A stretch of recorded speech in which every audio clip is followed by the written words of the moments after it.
This call is now being recorded. This call is now taking notes.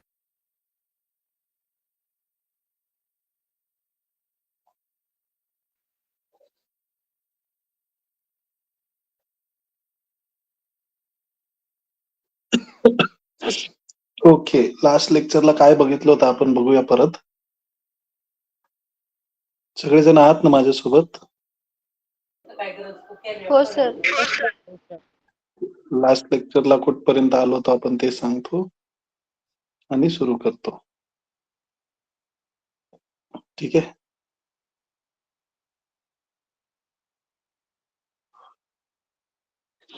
आपण बघत होतो domain, range and periodicity of trigonometric function, बरोबर का? Domain, range and periodicity. Okay, मला सांगा, आम्ही लास्ट लेक्चरला तुम्हाला 5 स्टँडर्ड फंक्शन सांगितले होते. कुठले कुठले असतात रे स्टँडर्ड फंक्शन? 5 स्टँडर्ड फंक्शन कुठले कुठले असतात? LIATE. L stand for what? L कशासाठी असतो? एल कशासाठी असतो? लोगॅरिथमिक. लॉगॅरिथमिक. काय नाव आहे त्याचं? लॉगॅरिथमिक. Logarithmic function. ठीक आहे. आय कशासाठी असतो? Inverse trigonometric function. शाबास. ए कशासाठी असतो? Algebra function. Algebraic. Algebraic. T कशासाठी असतो? Trigonometric function. हा. ई कशासाठी असतो? एक्सपोन्शनल फंक्शन. एक्सपोनेन्शियल. कोणतं? Exponential function. Exponential function. Okay. आता या 5 पैकी आपण कुठलं फंक्शन बघतोय रे? कोणतं फंक्शन आपण या चॅप्टर मध्ये अभ्यास करतोय? Domain, range and periodicity. नाही, कोणत्या फंक्शन साठी आपण कुठलं फंक्शन या चॅप्टर मध्ये अभ्यास करतोय? Trigonometric function. हा, ट्रिग्नोमेट्रिक फंक्शन. आता प्रत्येक फंक्शन जे आहे, हे जेवढे पण इथे फंक्शन दिसत आहे तुम्हाला, हे 5 LIATE, लिएट म्हणून आपण त्याला काय म्हणायचं? याचा उच्चार काय आहे? लिएट. ओके. लिएट मध्ये जे 5 फंक्शन्स असतात, तर फंक्शनला नेहमी डोमेन, रेंज असणारच. ओके. फंक्शनला काय असणार नेहमी? डोमेन आणि रेंज. रेंज. मला मागच्या वेळेस आठवतं, मी डोमेन म्हणजे तुम्हाला आपल्या भाषेत काय असतं ते सांगितलं होतं आणि रेंज म्हणजे काय असतं ते सांगितलं होतं. डोमेन म्हणजे इनपुट, रेंज म्हणजे आउटपुट. शाबाश. डोमेन म्हणजे कुठल्याही फंक्शन मध्ये काय इनपुट आपण देऊ शकतो, आणि डोमेन जेव्हा आपण फंक्शन मध्ये टाकतो तेव्हा तो आपल्याला काय देतो, तर ती असते त्याची रेंज. इनपुट. रेंज. ठीक आहे. इनपुट, आउटपुट या फॉर्म मध्ये आपण त्याला मागच्या वेळेस पाहिलं होतं, बरोबर की नाही? मग आपण साइन थिटाचं डोमेन पाहिलं होतं. साइन थिटाचं domain is what? Real number. Sine थिटाचं domain is real number. Real number काय असतं? इथं लिहिलं होतं बघा आपण, ज्ञानेश्वरने सांगितलं होतं. हे काय आहे? इकडे लिहिलेलं आहे बघा. कशात लिहिलं होतं आपण इकडे? सगळे प्लस मायनस नंबर्स हा अँड ना, झिरो. कशात लिहिलं होतं आपण? Fractional number and. ढगात लिहिलं होतं ना आपण? हो सर. Yes sir. सगळे पॉझिटिव्ह नंबर, सगळे निगेटिव्ह, झिरो पण येणार, सगळे Irrational इरॅशनल, number. सगळे फ्रॅक्शनल, सगळे नंबर्स येणार. अपूर्णांक, पूर्णांक, ठीक आहे, अपरिमेय, परिमेय, सगळ्या संख्या येणार त्याच्यामध्ये. ते कोण असतात? Real numbers. ठीक आहे. मग साइन थिटा मध्ये ऍज अ इनपुट आपण काय टाकू शकतो? तर आपण रियल नंबर टाकू शकतो. ओके. मग जेव्हा आपण साइन मध्ये ऍज अ रियल नंबर कोणतीही व्हॅल्यू टाकली तर साइन आपल्याला काय देईल रे? तो आपल्याला देईल रेंज. आउटपुट. आउटपुट म्हणजे रेंज. ठीक आहे. रेंज कुठून कुठपर्यंत असते रे साइन थिटाची? -1 to +1. शाबास. मग तुम्हाला या ग्राफ वरून मी समजवलं होतं मागच्या वेळेस की हा ग्राफ जो असेल हा कुठून कुठपर्यंत व्हॅरी करेल, फक्त -1 to -1 to +1 +1. च्या मध्येच व्हॅरी करेल. हा याच्या बाहेर जाईल का? नाही. म्हणजे साइन एक्स ची व्हॅल्यू जर 2 भेटली तुम्हाला तर आपण ती ऍक्सेप्ट करू का रे? नाही. साइन एक्स ची व्हॅल्यू 2 भेटली तर ऍक्सेप्ट करायची नाही, कारण ती -1 आणि +1 च्या मध्ये येत नाही. नाही. साइन एक्स ची व्हॅल्यू सपोज मला भेटली 3/2, तर याला ऍक्सेप्ट करणार ना आपण? हो म्हणा. हो सर. कसं काय करणार सांग आता? नाही. फ्रॅक्शनल 3/2 नंबर मुळे. 3/2 म्हणजे किती? 3/2 म्हणजे किती? अरे 3/2 म्हणजे किती? 1.5. 1.5. मग 1.5 -1 आणि 1 च्या मध्ये येतो का? नाही. नाही. म्हणजे ही व्हॅल्यू ऍक्सेप्ट करणार का आपण? नाही. नाही. आता मला सांगा, साइन एक्स ची व्हॅल्यू आली 5/4, करणार का ऍक्सेप्ट?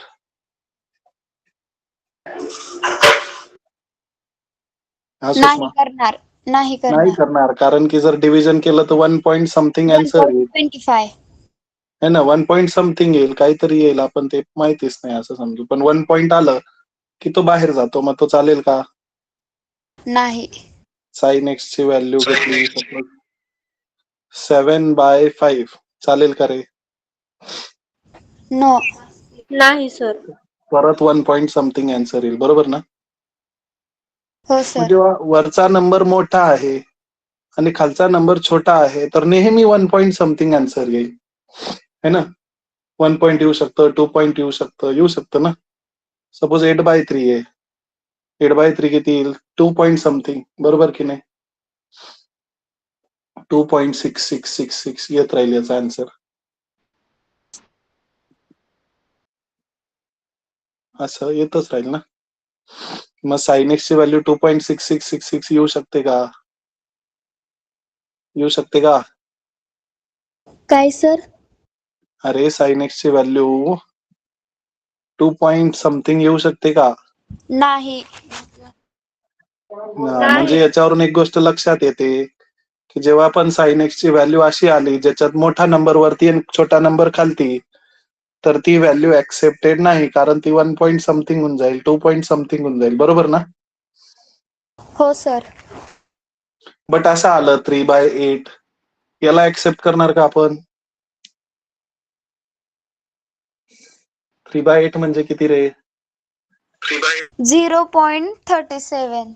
0.37 म्हणजे ही व्हॅल्यू 0.37 -1 आणि +1 च्या मध्ये येते का? तर हो, येते ना. नंबर हो लाईन सर. वर हो सर. -1 इकडे, इथे 0, इथे +1 आहे. 0.37 इथे कुठेतरी येईल. -1 +1 च्या मध्ये येते, म्हणजे ऍक्सेप्ट करू शकतो. म्हणजे खाली मोठा आणि वरती छोटा नंबर असेल तर 0 पॉईंट समथिंग आन्सर येईल नेहमीच. त्यावेळेला आपण त्या प्रत्येक व्हॅल्यू ऍक्सेप्ट करू शकतो, बरोबर ना. Yes or no? Yes sir. हा. Yes sir.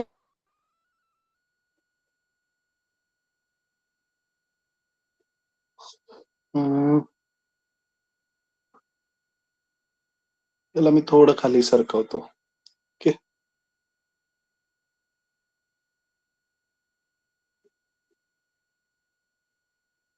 ठीक आहे.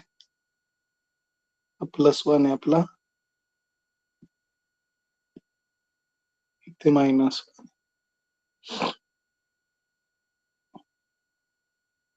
ओके. आता आपण बाकी फंक्शन्सचं पण, बाकी ट्रिग्नोमेट्रिक फंक्शन्सचं पण डोमेन, रेंज आणि पिरियॉडिसिटी लिहिणार आहे. नेक्स्ट फंक्शन कोणता असेल रे? Tan theta. Tan theta. त्याच्यानंतर कोणता असेल रे? Cosec theta. Cosec theta. त्याच्यानंतर कुठला असेल सेक रे? Theta. and next cot theta. Cot theta. Cot. शाबाश.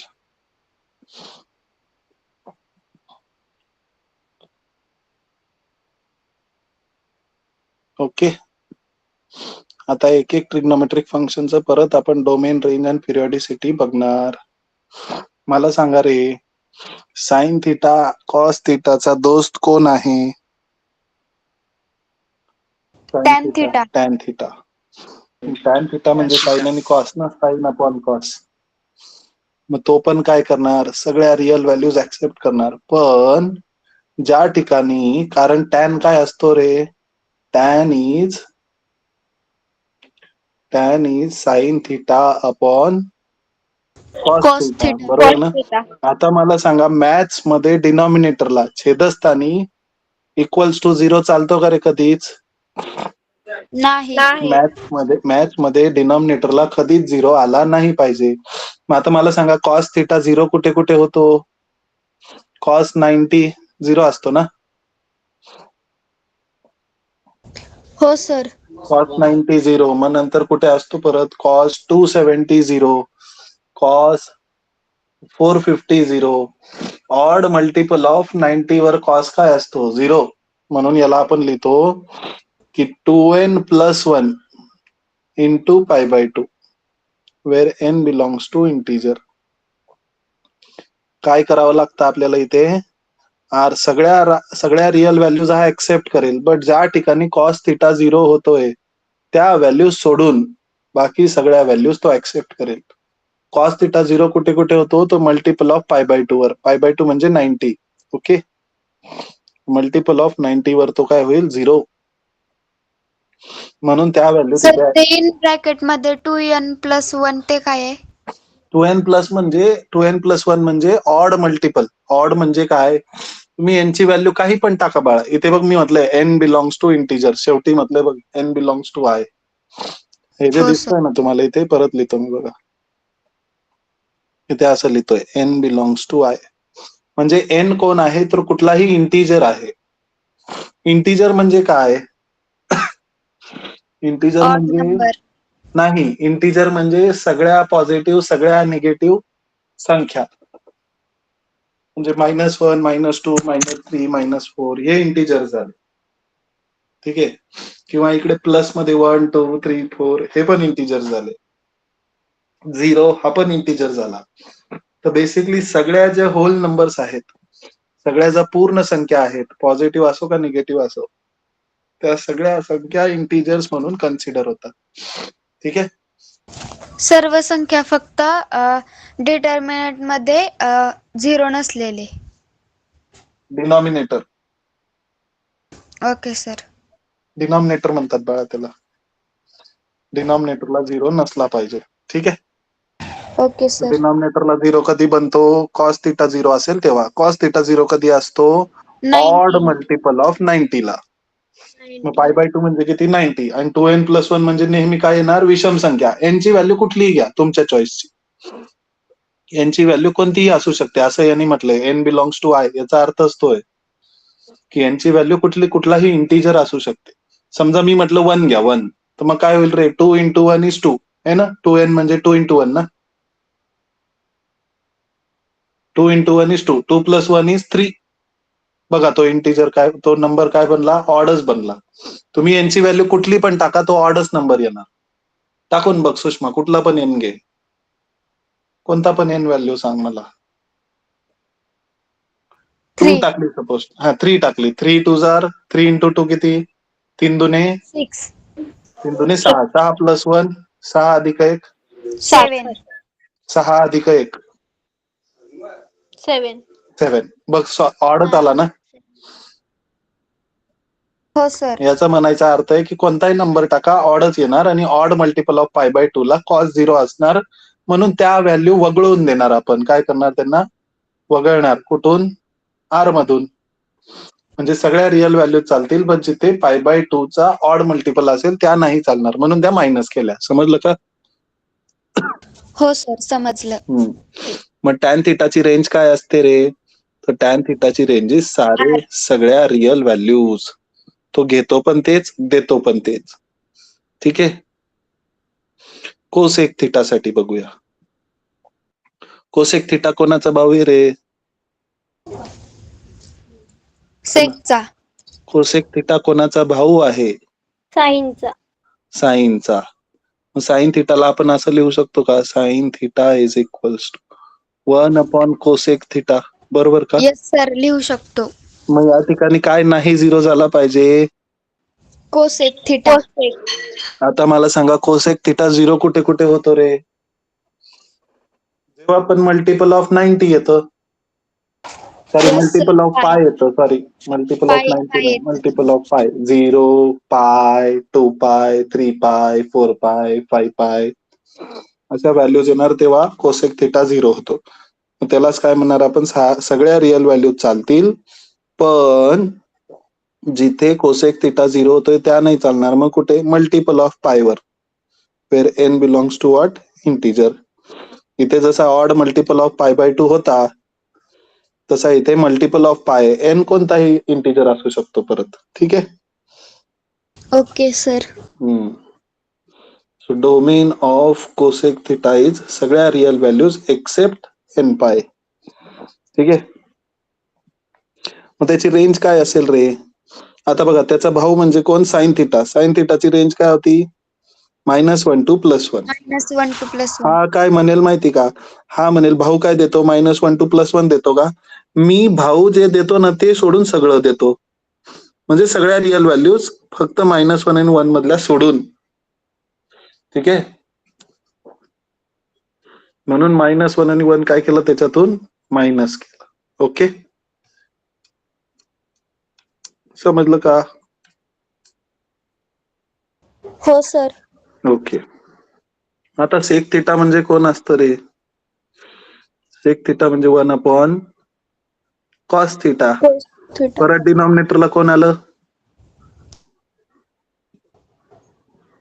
डिनॉमिनेटरला कोण आलं परत? कॉस आला. कॉस म्हणजे सगळ्या रिअल व्हॅल्यू चालतील, पण पण odd 0. Multiple of pi by 2 नाही चालणार, है ना? Odd multiple of pi by 2 नाही घेणार. जसं टॅनचं होतं तसंच, कारण टॅनच्या पण डिनॉमिनेटरला येतो कॉस थिटा आणि सेकच्या पण डिनॉमिनेटरला येतो कॉस थिटा, म्हणून त्यांचं दोघांचं डोमेन इज सेम. ठीक आहे. मग सेक थिटा काय रेंज देईल रे? सेक थिटा पण त्याच्या भावासारखंच. तू काय देतो? -1 to +1 देतो का? मग मी ते सोडून बाकी सगळं देतो, असं तो म्हणेल. ठीक आहे. Yes or no? Yes sir. Cot theta काय असतो रे? 1/tan theta. किंवा 1 कॉस अपॉन साइन थिटा म्हणू शकतो ना आपण. हो सर. मग इथे कोण झिरो नसला पाहिजे? साईन. साइन. साइन झिरो कधी होतो?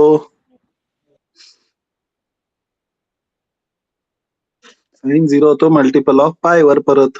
मग इथे कोण चालणार? सगळ्या रिअल व्हॅल्यूज, पण जिथे साइन झिरो होतोय त्या सोडून सगळ्या रिअल व्हॅल्यूज. इथे येणार r - n पाय, बरोबर का? हो सर. आणि याची रेंज पण काय आहे? याची रेंज पण आहे त्याच्या भावासारखीच. काय देणार? सगळ्या रिअल व्हॅल्यूजच देणार. आता याच्यामध्ये टॅन ची पिरियॉडिसिटी इज पाय. ठीक आहे. टॅन ची पिरियॉडिसिटी काय आहे? पाय.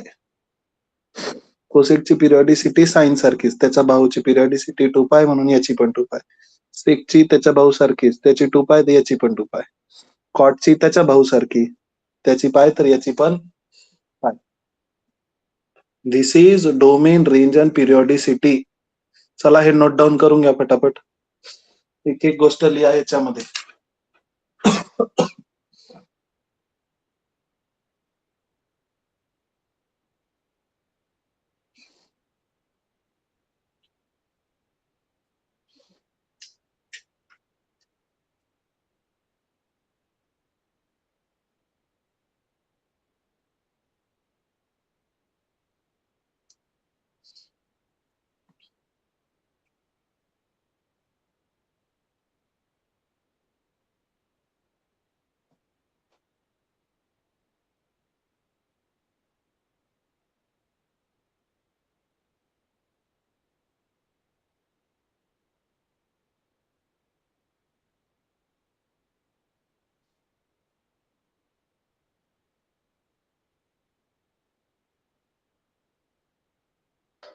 सर थोडीशी वरी घ्या.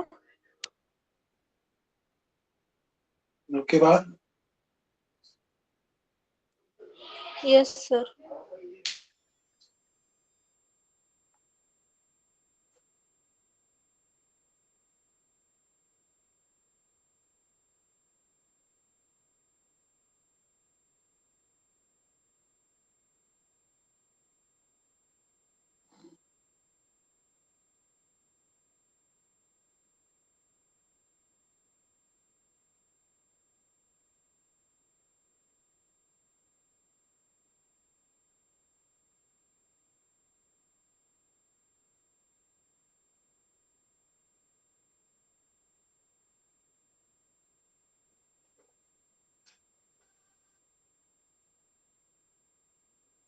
झालं का? हो सर झालं. ओके. आता ह्या टेबलमध्ये जी तुम्हाला महत्वाची गोष्ट आहे जी तुम्हाला समजून घ्यायची आहे ती आहे बेसिकली रेंज, डोमेन आणि रेंज. ठीक आहे. प्रत्येक फंक्शनचं डोमेन माहिती पाहिजे आणि प्रत्येक फंक्शनची रेंज माहिती पाहिजे. रेंजचं एक्झाम्पल मी मागच्या वेळेस तुम्हाला दिलं होतं, आठवतं का रे? रेंज म्हणजे नेहमी हो, sir, इंटरव्हलच असणार. आठवतंय. कपड्याच्या दुकानात गेलो आपण तर त्याला तिथे गेल्यावर तो आपल्याला विचारतो, काय विचारतो तो आपल्याला? कितीपर्यंतचे दाखव. हा, तो काय विचारतो? तो विचारतो काय रेंज मध्ये दाखव, है ना? काय रेंज मध्ये दाखव असं विचारतो ना तो. मग आपण त्याला उत्तर देतो 500 ते 1000 किंवा आपण उत्तर देतो 1000 पर्यंत दाखवा. 1000 पर्यंत म्हटल्यावर शून्यापासून 1000 पर्यंत सगळे दाखवू शकतो. 500 ते 1000 म्हटलं तर तो 500च्या खालचं दाखवणार नाही आणि 1000च्या वरचं दाखवणार नाही. तसंच रेंज आहे. -1 to +1. -1च्या खाली येणार नाही आणि 1च्या वरती जाणार नाही. ठीक आहे. हो का? Yes sir. हो सर. ओके. आता मी ज्याला ज्याला विचारतो त्यांनी उत्तर द्या. मला सांगा सुषमा, येस सर. साइन थिटाची डोमेन आणि रेंज सांग बाळा. साइन थिटाची डोमेन आहे सर सर्व रिअल नंबर्स आणि हा. रेंज आहे -1 to +1 आणि पिरिओडिसिटी आहे 2π. Very good. आता मला सांग कोसेक थिटाची रेंज, डोमेन, रेंज आणि periodicity. r cosec theta. Minus in bracket n पाय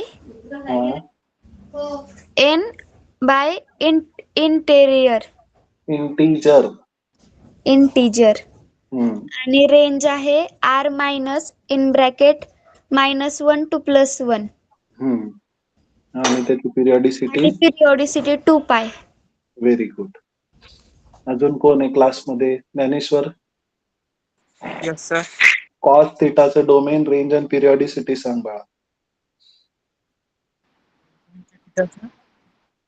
कॉस थिटा. सर डोमेन आहे सर्व रिअल नंबर. हा. हम्म. रेंज आहे -1 ते +1.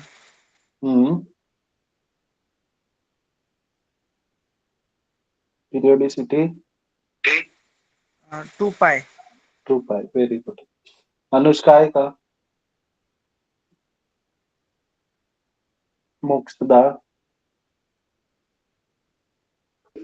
आहे सर. मोक्षदा, मला सेक थिटाचं डोमेन आणि रेंज सांग बाळा. Sec theta. r bracket R. -2n +1 bracket close pi upon 2 बरोबर. n. त्या चिन्हाला म्हणतात बिलॉंग्स टू. काय म्हणतात? Belongs to integer. Very good. Range. Range r -1 ते +1 आणि R periodicity 2 pi. Very good. अजून कोण आहे क्लासमध्ये? रितू आहे का आज? हो सर. रितू, मला सांग बेटा, टॅन थिटाचं डोमेन, रेंज आणि पिरियॉडिसिटी काय? r minus 2n plus 1 pi by 2 integer range real number periodicity pi. Very good. अजून कोण आहे रे क्लासमध्ये? मला नाव माहिती नाही असे लोक कोणी आहे का? अभिषेक. अभिषेक? अभिषेक आहे का? कोण आहे क्लासमध्ये अजून? अरे आहे का कोणी? सुषमा, कोणी आहे का बाळा? सांग बर का मला. अनुष्का नाही आहे का आज? आहे आहे सर, आहे. अनुष्का. आहे, आर्य आहे, पूजा आहे, मोक्षदा आहे. अच्छा, मोक्षदा झालं ना? मोक्षदा बोलली ना? हो सर. अनुष्का नाही बोलली. सर नेट नव्हतं त्यामुळं काय ऐकू येत नव्हतं नीट. अच्छा अच्छा, मध्ये पण एक यूज करतो. बर बर. बाकी लोकांना क्लिअर आहे का रे काय चाललंय ते? हो सर. सगळ्या लोकांना क्लिअर आहे का काय चाललंय? हो सांगा मला एकदा पटकन. हो सर. हो sir. Okay, very good.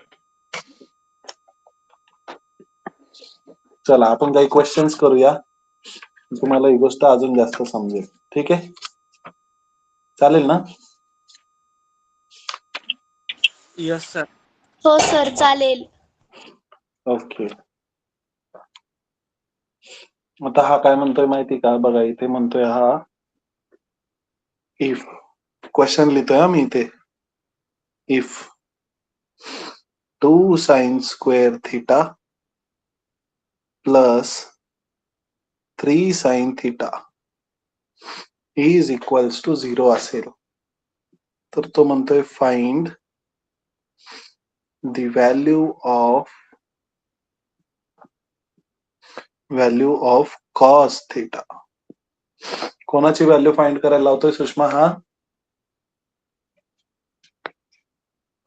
Cos थिटाची सर. आणि काय दिलंय बाळा आपल्याला? साइन स्क्वेअर थिटा अँड काय?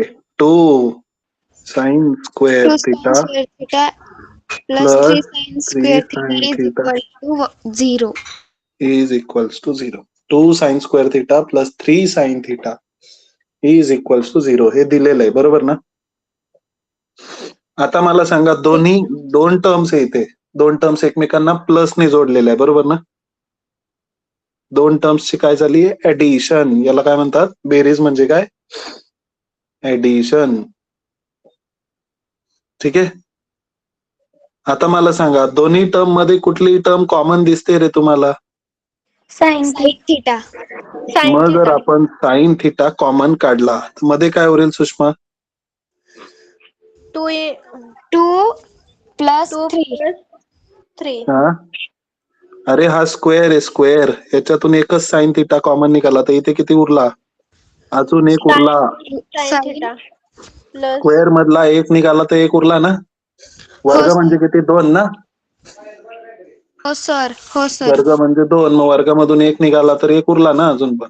हो इथे सर. एकच होता, तो पण बाहेर निघाला, तर मग इथे काय उरला? फक्त 3 Plus इज 3. Equal to 0. 0. बरोबर? Sine cut.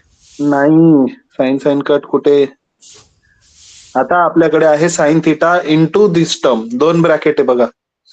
पहिल्या ब्रॅकेट मध्ये आहे साइन थिटा, दुसऱ्या ब्रॅकेट मध्ये आहे 2 sin थिटा प्लस 3 है ना?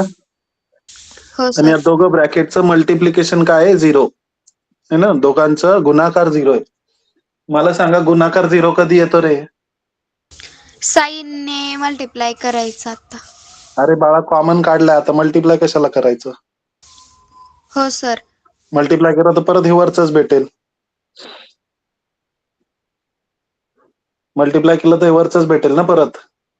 हो सर. मग मल्टिप्लाय करायचं का? नाही.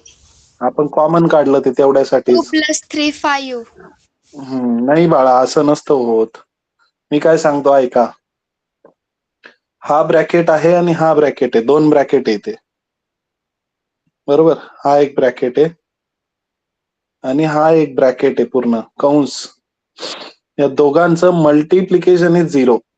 बरोबर ना? मग दोघांचं मल्टिप्लिकेशन 0 याचा अर्थ काय होतो रे? एकतर हा 0 किंवा ऑर लिहितो आपण त्याला 2 sin theta plus 3 is equal to 0. बरोबर ना? हे कुठे पाहिलंय आपण? असं क्वाड्रॅटिक इक्वेशन मध्ये करतो ना आपण असं, हो सर. आहे ना, वर्ग समीकरणामध्ये. 2 ब्रॅकेटचं मल्टिप्लिकेशन 0 म्हणजे दोघांपैकी कोणीतरी एक 0 असं लिहितो आपण त्याच्यात. मग इथे sin आला theta 0. Sine theta is equals to 0 और याला जर सॉल्व्ह केलं तर हा +3 आहे. तिकडे गेल्यावर काय होईल सुषमा? -3. हा 2 इकडे मल्टिप्लायला, तिकडे गेल्यावर काय होईल रे? बरोबर की नाही? हा मल्टिप्लायला होता, तिकडे गेल्यावर डिवाइडला गेला. मग आता मला साइन थिटाच्या किती व्हॅल्यू भेटल्या सांगा? 2. 2. याच्यातली कोणती व्हॅल्यू ऍक्सेप्टेड आहे? कोणती व्हॅल्यू आपण ऍक्सेप्ट करू शकतो? कोणती व्हॅल्यू सांगा मला. -3/2. -3/2 ला ऍक्सेप्ट करायचं हो सर. का बाळा सुषमा? -3/2 ला नाही करायचं. का? कारण ते रेंज मध्ये नाही sin थिटाच्या. हा बरोबर. आपण इथे म्हणून sin लिहिणार, थिटा फक्त 0 राहू द्यायचा. हा मग इथे लिहिणार आपण since sine theta belongs to what? -1 to +1. therefore -1 आणि +1 च्या मध्ये साइन थिटाची व्हॅल्यू लाई करते. म्हणून आपण म्हणणार sine theta is not equals to -3/2. So therefore sin theta is equals to what? 0. Sine थिटाची व्हॅल्यू काय आली मग? 0. पण त्यांनी साइन थिटा फाइंड करा म्हटलं होतं का रे इथे? काय म्हटलं होतं त्यांनी? नाही, cos थिटाची व्हॅल्यू काढायला सांगितली होती. मग आता आपण साइन थिटा भेटला तर Sin त्याच्यावरून theta. cos थिटा काढू शकतो ना? हो सर, फॉर्म्युलाने काढू शकतो. काय लिहू मग इथे मी? sin square theta plus cos square theta is equal to 1. बरोबर. Sine square theta plus cos square theta is equals to 1. 1. मग याच्यावरून आपण कॉस स्क्वेअर थिटा काढू शकतो. हो sir. cos square theta is equals to what? 1 minus sin square theta. Right or wrong?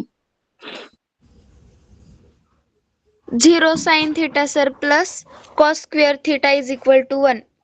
cos square theta is 1 minus 0. sin theta काय होता आपला? 0. 0 0. Square काय होईल? 0च. cos square theta चे किती व्हॅल्यू भेटल्या? 1. 2. एक प्लस cos आणि square एक theta is मायनस. 1. मग cos theta काय भेटणार याच्यावरून आपल्याला? Plus or minus 1. दोघं साईडचं काय घेतलं आपण? वर्गमूळ. ठीक आहे. आणि प्लस ऑर मायनस का लिहू शकलो? कारण -1 is less than cos theta less than 1. कारण कॉस थिटा आपण कुठे ना कुठे लाई करतो -1 आणि +1 च्या मध्ये. आलं का लक्षात? हो सर. बरोबर ना? म्हणून हो आपण सर, म्हणणार रेंज मध्ये येतो cos थिटा. म्हणून +1 आणि -1 दोघं पण व्हॅल्यू आपण एक्सेप्ट करणार. करू शकतो. ठीक आहे. बरोबर का? हो सर. हा. चालायचं का पुढे? Yes sir. नेक्स्ट क्वेश्चन बघूया. नेक्स्ट क्वेश्चन आहे इफ. तुम्ही लिहिलं का रे जुना पहिला प्रश्न? नाही सर, बर, 2 मिनिट. दोघं प्रश्न सोबत लिहून घ्या मग आता. Okay. Okay if sir. 2 cos square theta minus 11 cos theta plus 5 is equals to 0. Then find the possible value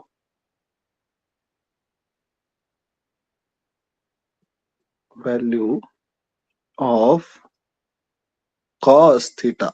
परत काय फाइंड करायला लावलंय त्यांनी आपल्याला? cos थिटाच फाइंड करायला लावलाय. ओके, आता आपण याच्यामध्ये परत लिहून घेणार. काय दिलंय रे त्यांनी आपल्याला? गिवन इक्वेशन इज, जे त्यांनी दिलंय ते लिहून घ्यायचं पहिले. काय दिलंय? 2 cos square theta minus 11 cos theta plus 5 is equals to 0. बरोबर ना? आता हे तुम्हाला थोडं थोडं वर्ग समीकरणासारखं दिसतंय का रे? समजा हो सर. थोड्या वेळाकरता आपण कॉस थिटाला थोड्या वेळासाठी एक्स म्हणून कन्सिडर केलं, तर हे इक्वेशन असं बनेल ना, 2x square 2x minus square 11x minus 11x plus 5 is equal to 0. है ना? हो इथे सर. वाटल्यास म्हणू थोड्या वेळासाठी.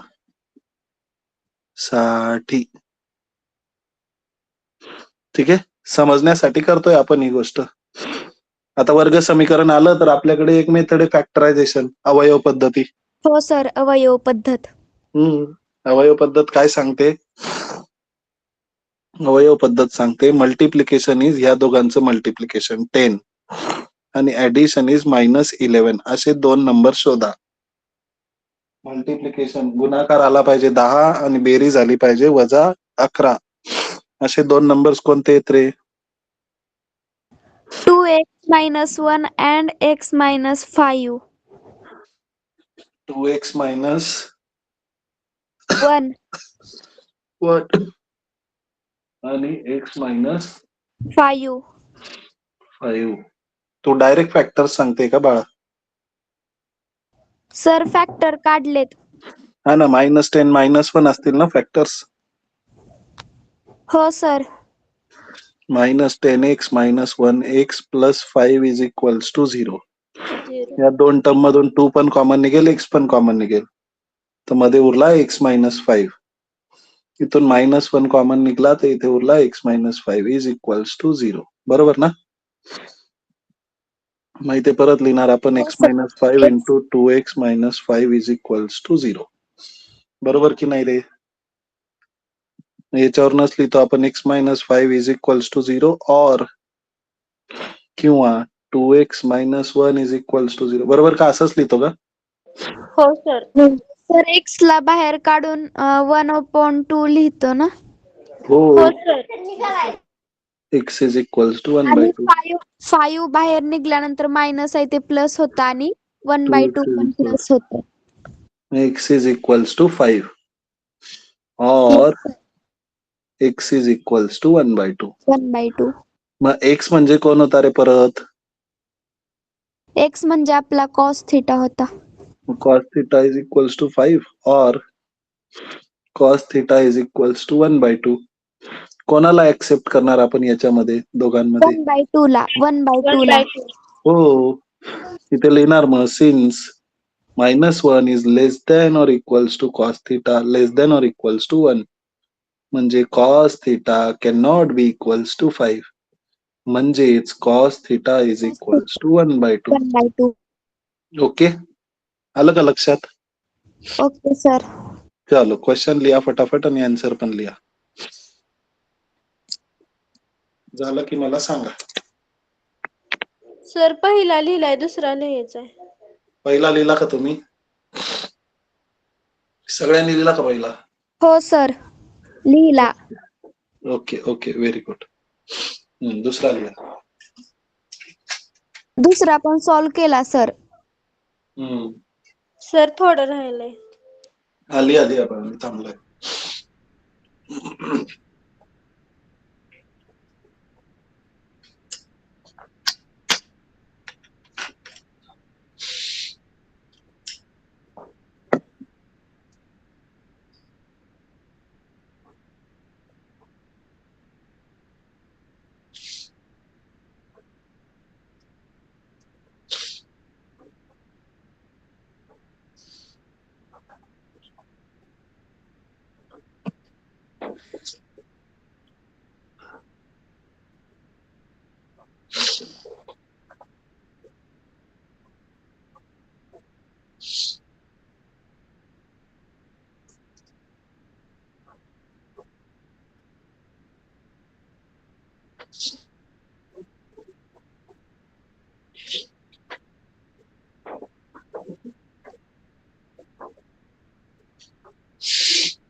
चला झालं का?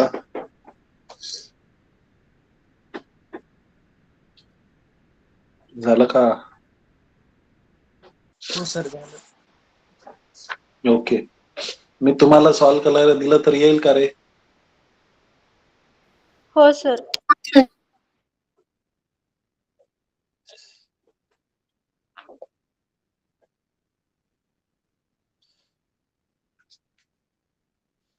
सॉल्व्ह करायला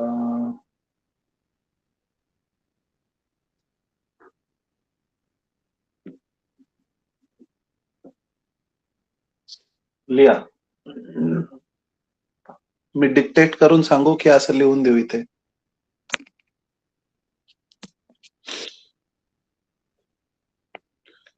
काय करू? डिक्टेट करू का लिहून देऊ?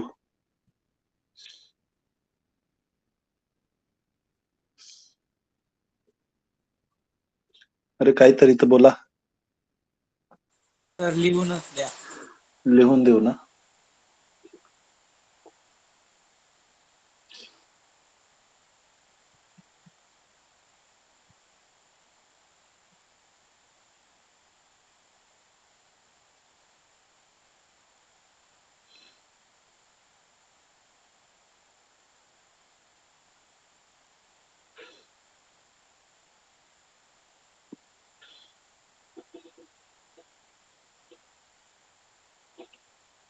उद्या येताना हे सॉल्व्ह करून आणायचं. ओके. हो सर. थांबायचं का आपण इथे? हो सर. उद्या येताना हे सॉल्व्ह करून आणा. मग आपण परत ओके सर. पुढचं घेऊया. ठीक आहे. तुम्हाला शिकवलेलं समजतं आहे का रे? हो सर. ओके.